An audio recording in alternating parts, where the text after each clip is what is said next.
定係支持政府咯，覺得通過呢啲選舉嘅制度啦，起碼選一班去為香港市民服務嘅人咯。我哋咧香港人咧，其實係好贊成愛國者治港嘅，因為咧呢幾年個外國勢力啊、啲黑暴啊，令到香港咧經濟係好差嘅，失業率亦都好高。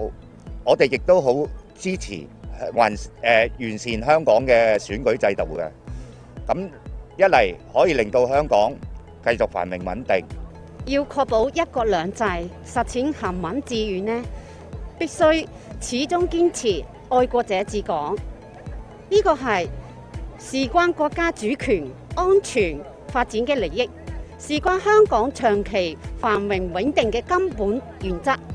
事實上，喺任何一個國家，無論係中央或是地方嘅管治，必須堅持始終掌握喺愛國者手中。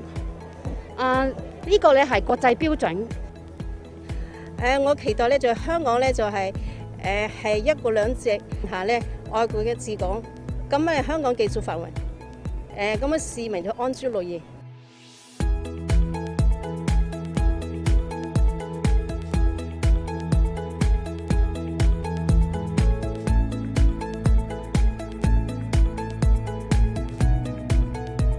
十四五規劃咧更加明確咗香港未來嘅發展方向啦，有利於香港咧融入國家發展大局啦，香港前途會更加好嘅。